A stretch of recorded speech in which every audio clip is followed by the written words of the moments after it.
Welcome to the Lodge. You've accessed The Lodgecast Experience. Warning, warning, dangerous spoilers ahead. Enjoy.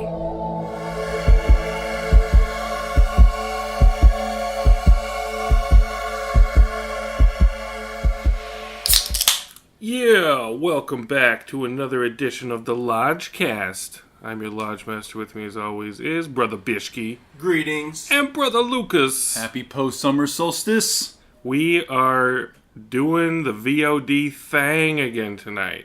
Lucas has promised to be on his best behavior. The rules are, these are the Gremlins rules. You gotta shut the fuck up, aka keep it muted. That's the golden rule. You gotta stay in the house. He always wants to leave. And you gotta stay awake if you can.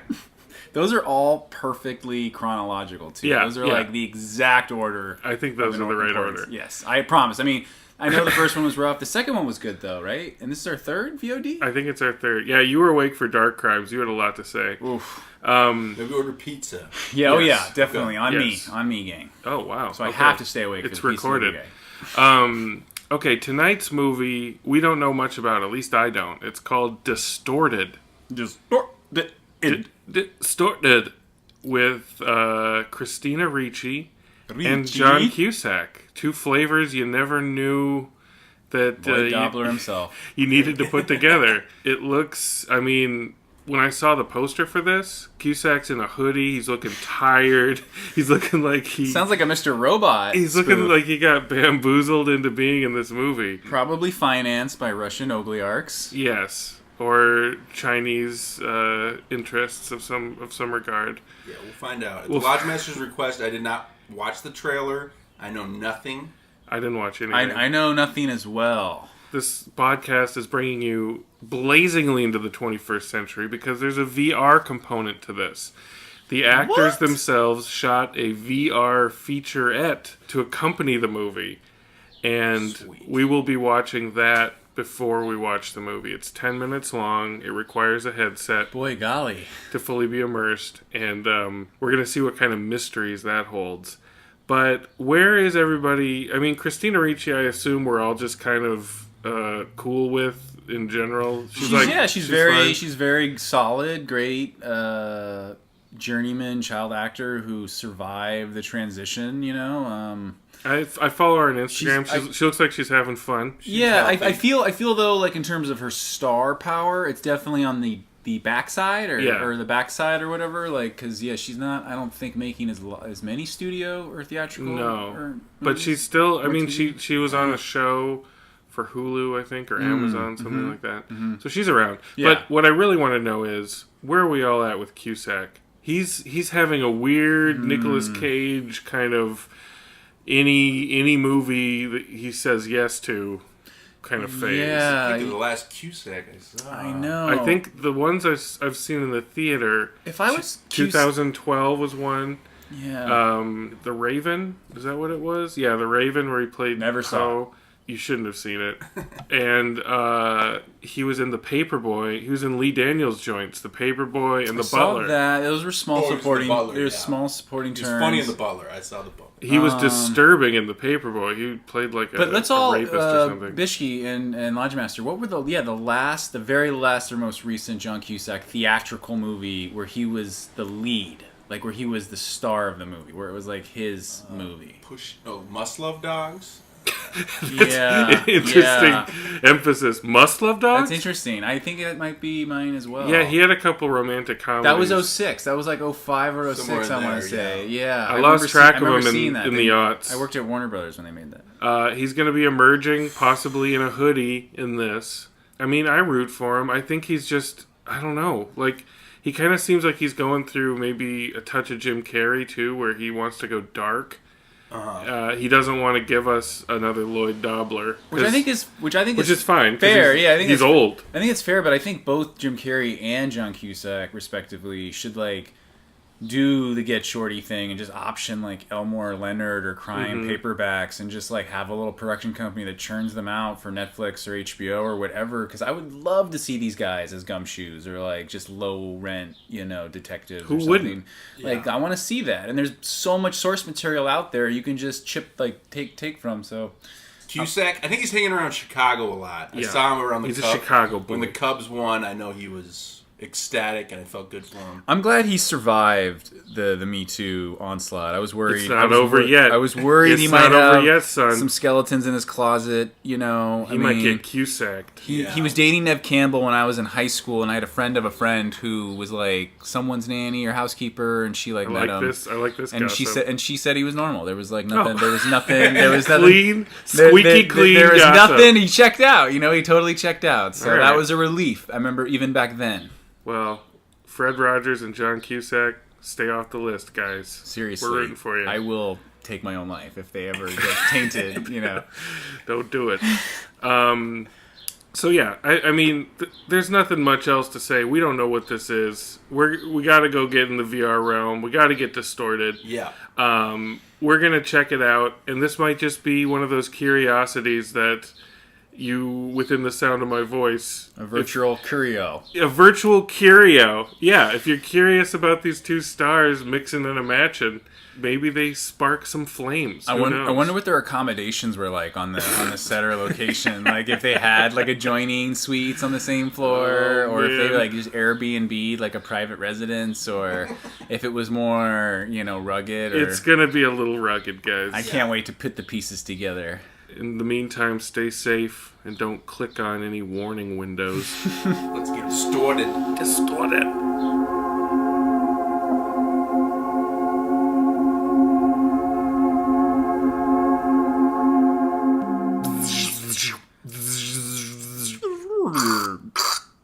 We're back. We're back. Whoa, guys. Oh, we've been through the looking glass into the dark web.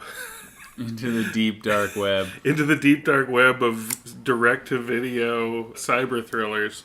Before we attempt to crack this digital nut, what's that snaps? Snaps, Rotten Tomatoes, Lauren, Christina Ricci, and Russell, Curran, Brendan Fletcher decide to move away from the bustle of the city and into the peaceful oasis of the Pinnacle, a coveted luxury condo boasting ultra-modern design, state-of-the-art features, and security systems. Lauren begins to suspect the building has a dark side and seeks the help of Vernon, John Cusack, an investigative journalist with an interest in cyber conspiracy.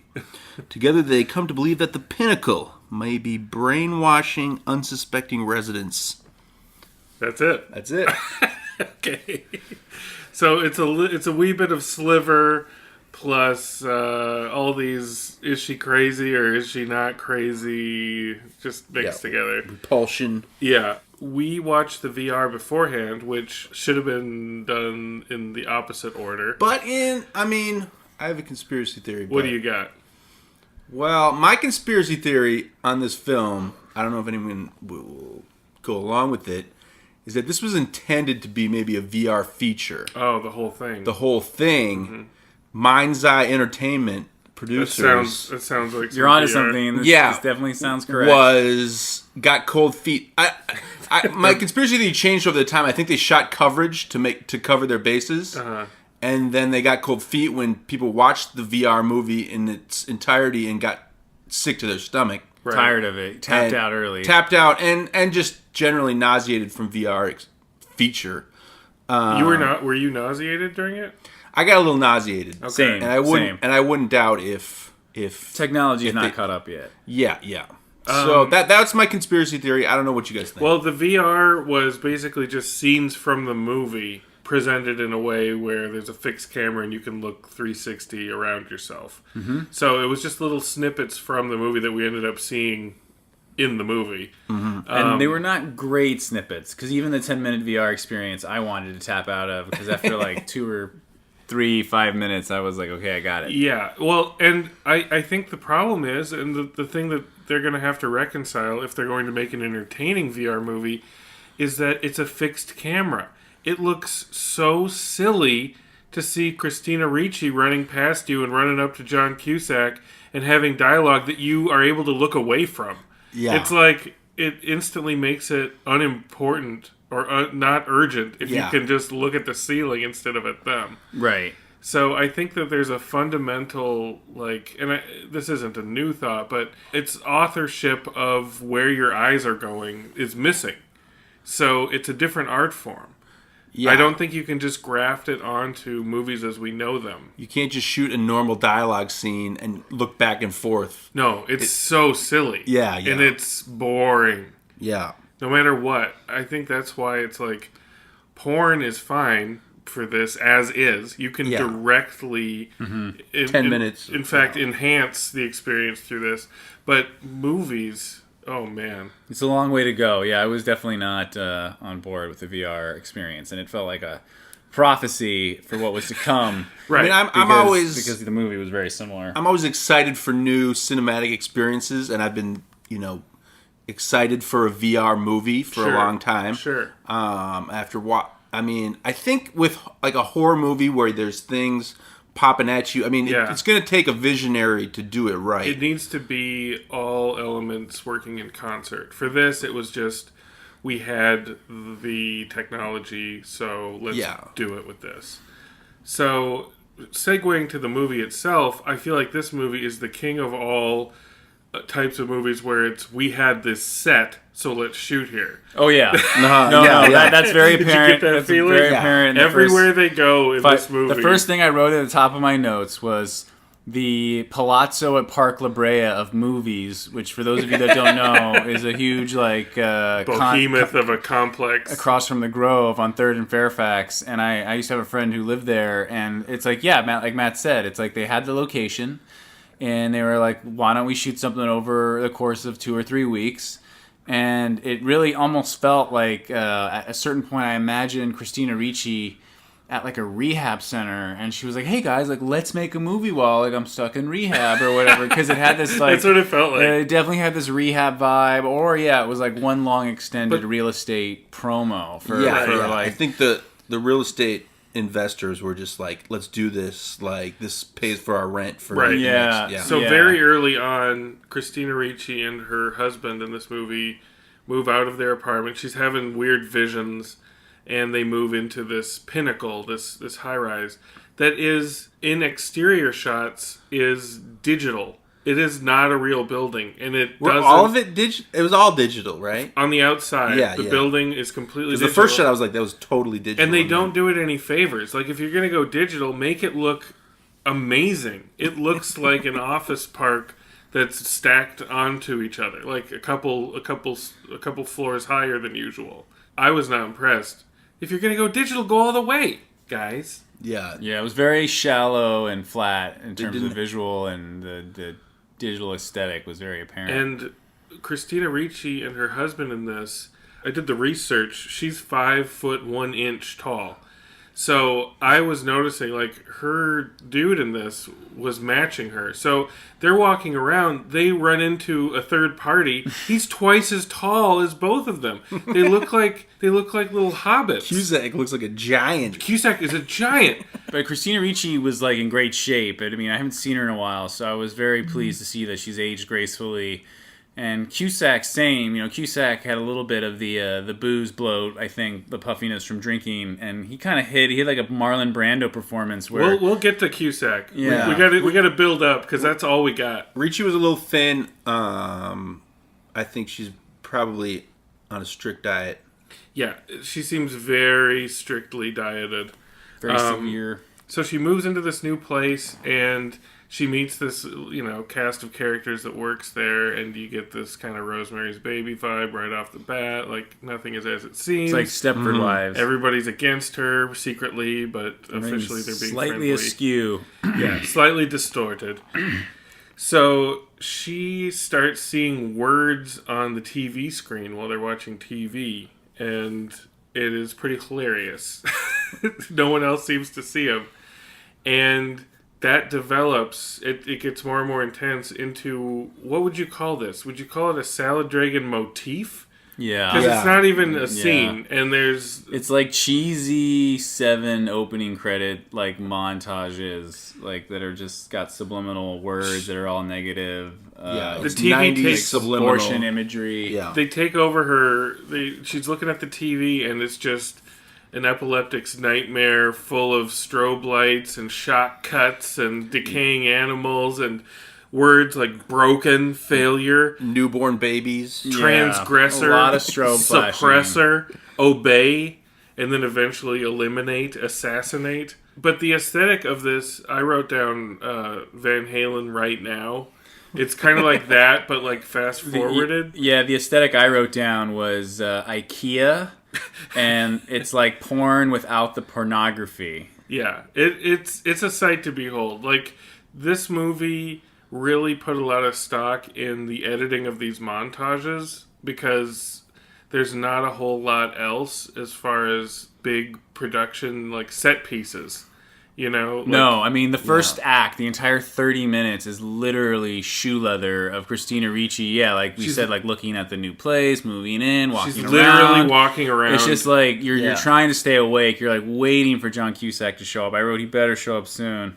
And show up he did. She goes to this coffee shop, and it's the most beautifully lit, like, sitcom coffee shop scene. Central Perk. She's sitting in, like, the middle of the room, and there's, like, a spot down on her as she's on her laptop. I'm like, this has got to be good. So she's suspecting that her mind is being controlled, so she goes to a chat room. And... The mind-controlled chat room. The mind-controlled chat room, and she types in, "Is this stuff for real?" And then immediately she gets somebody chatting back with her, and you just know it's Cusack. Yeah. So she puts her phone number online in the chat room, and he calls her immediately. Which, by the way, this movie shows like the audience a lot of bad things, like putting your phone number on the internet. Like, no one should ever do that. Like, to its credit, Cusack tells her she shouldn't have done that. Okay. But she still does it. Yeah. But yeah, a kid might see it and go, "Oh, I should do that." And too. he calls it. So I don't know. Instantaneously, like there's no delay. Shockingly, It's really cool to hear John Cusack say things like encrypted data and password is your favorite coffee shop, which is Triumph. He says you're operating on a frequency outside their tech. Like, Cusack saying that is great. Yeah, he whispers a lot of his dialogue in the beginning because I think he's so fucking embarrassed about what he's saying. He's just like, I can't say it. The whispers would have been effective in the VR world, which they were in our VR experience. Yeah. I like this theory, dude. Okay. Some more Cusack hacker lines. The climate is right for a psychotronic takeover. Cybernated marionettes are out there just waiting to have their strings pulled. Nice. Yeah. I mean, it's. He had a hood on too, like He Mr. has a hood on. The Robot. hoodie, yeah. The hoodie sells it all. And I also felt that was like his way of like hiding, you know, like because he was just so ashamed of taking the role. I think the hood was so that they could shoot him walking around. They could shoot him at from behind at a computer, and it didn't have to be him. That's true. My favorite shot of the movie is when they're showing the fake building. And then in the lower left-hand corner, you see hooded, quote-unquote, Cusack, who's probably just a stand-in, taking a photo of it. Mm-hmm. It's amazing, because it's not Cusack. Yeah, Cusack shot all his scenes in a weekend. And that's not a real building, so it's not Cusack taking a picture of nothing. Yeah. Which is beautiful to me.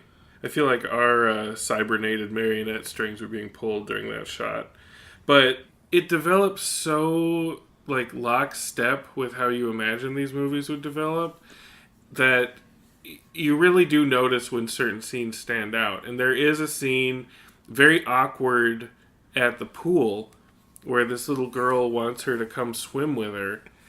And she gets in the pool, and the kids start struggling, and they kind of show slow-mo underwater of this little girl. It's a bad angle. Yeah, It's like, come on, guys. Like, what do you do? It's really awkward. And do you guys notice Christina Ricci had a tattoo that they like didn't really They cover didn't up or cover. Or they didn't Yeah. shoot? They were like, "Oh, we'll just have it sort of peek out." And It's like on her chest, and right? I didn't think it fit with the character. It didn't at all. With what I was seeing. That was pure Ricci, but it was interesting.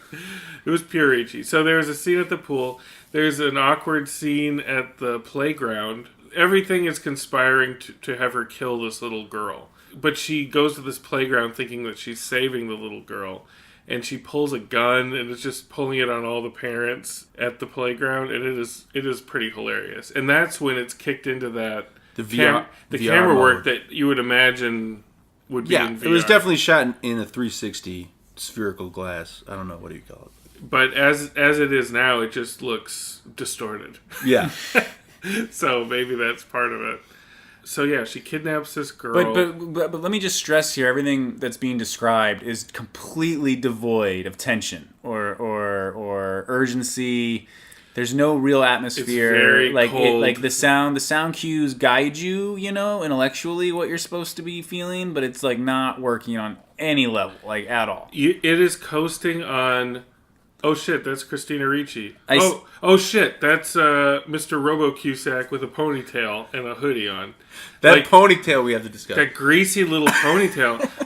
You don't even know it's there until you really look. Like, it's just a greasy little nub. Yeah, it took us a few shots before we were like, worse, is that a pony? Worse Yes, than that's a Seagal. ponytail. Yeah, it was like hiding. It was bad. It was really bad. I think that's Cusack having a laugh. You know? There's also a suicide that happens. It's pretty funny. Mm-hmm. There's a guy kind of... I thought that was the salad dragon scene. It might have been. At first. But there's this loner kind of weirdo in the building that takes a dive off the roof.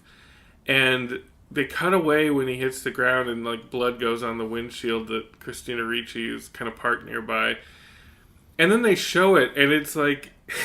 It's like digitally augmented carnage. Like the dude's leg is like twisted backwards and like broken off, and like it's pretty funny. Christina Ricci didn't really react to it though either. No, I thought it was a missed opportunity. Like she didn't get out of the car. They didn't milk it. It was just kind of like, oh god, no. She was just kind of darting her head around. She didn't have a lot of emotional range in this place. She didn't know what the digital wizards were going to do to that guy's body, and it's funny because this exists in like.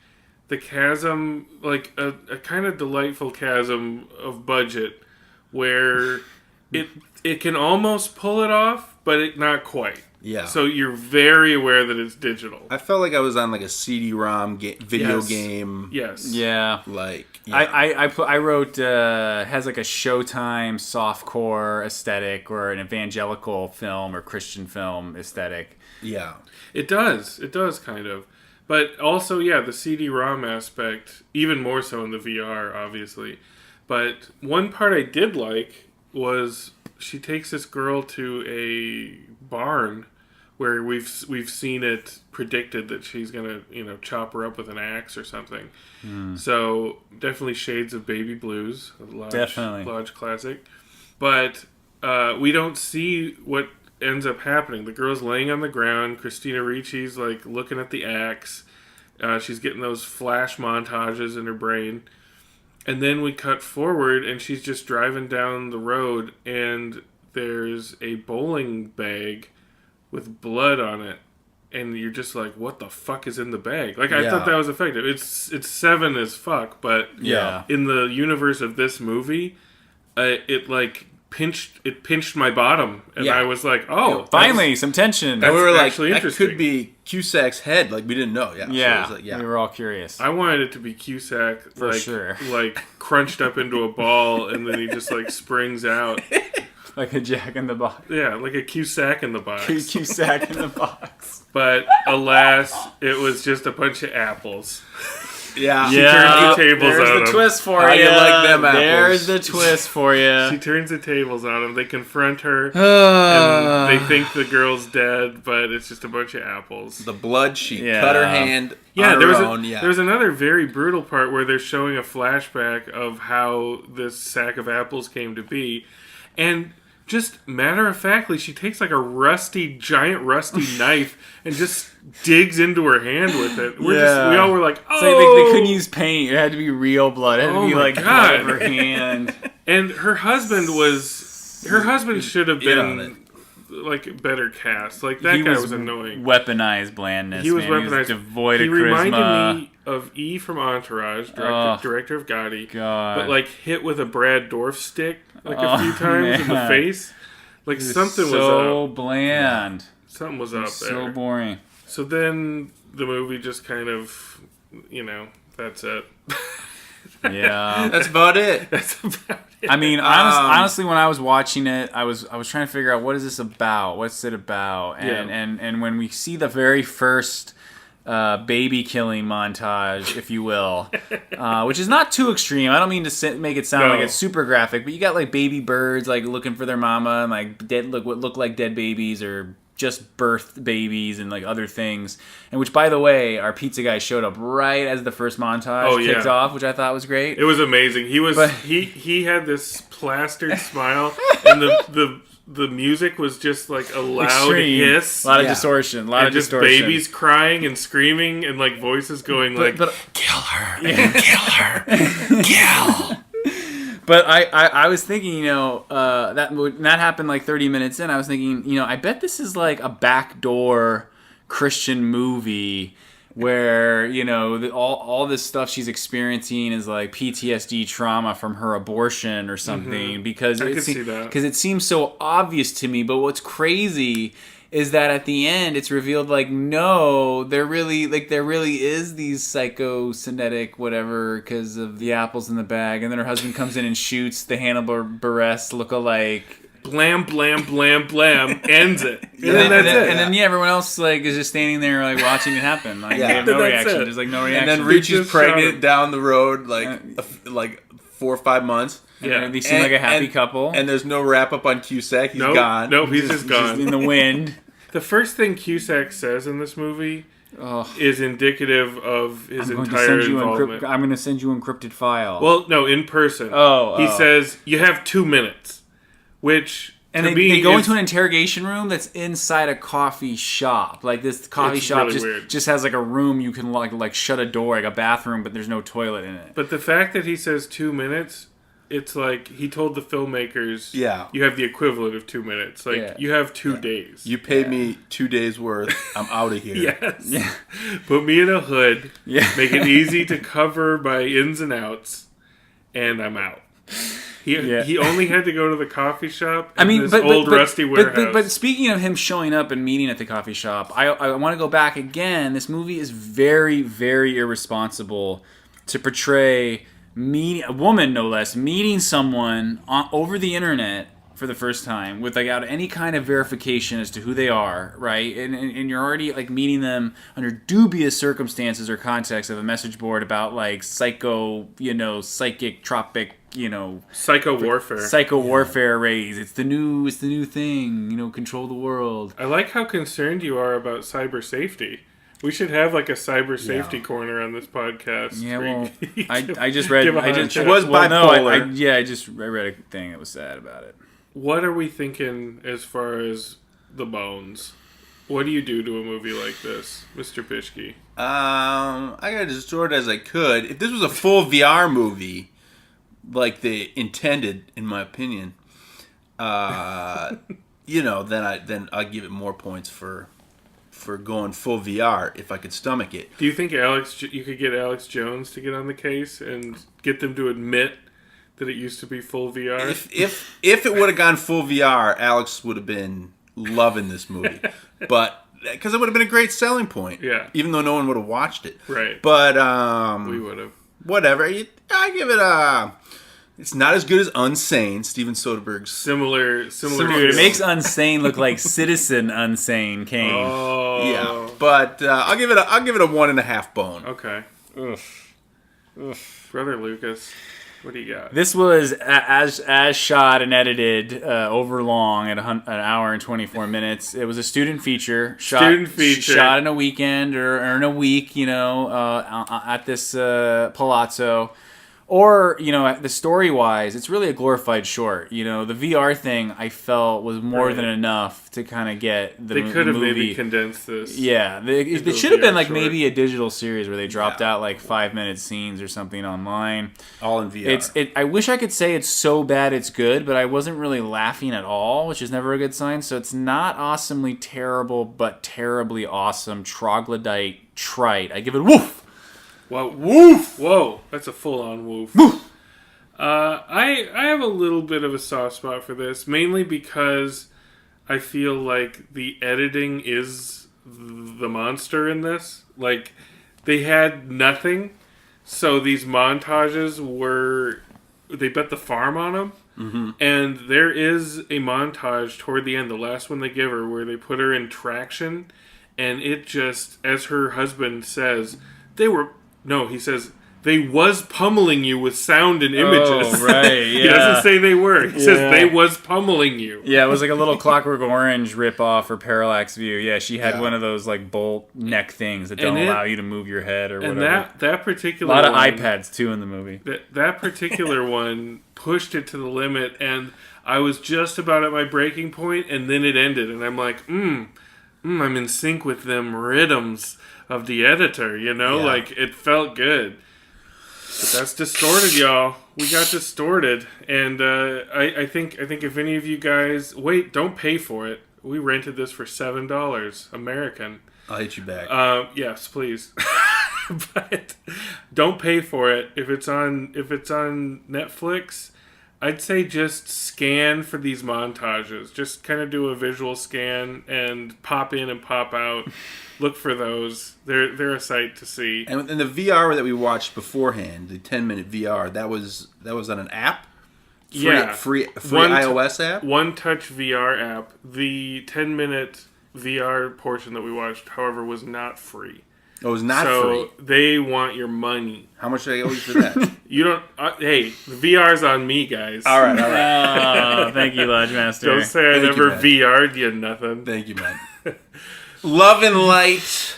Stay off those message boards. The summer of love and light rages on as we'll bring you something next time from the theater. We'll only dip into these VODs every once in a while. Yeah, Cusack and Ricci definitely brought us out, but man, oh man, they need to fire their agents. Peace out.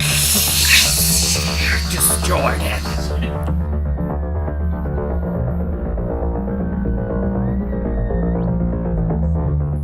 Terribly awesome troglodyte trite. I give it a woof.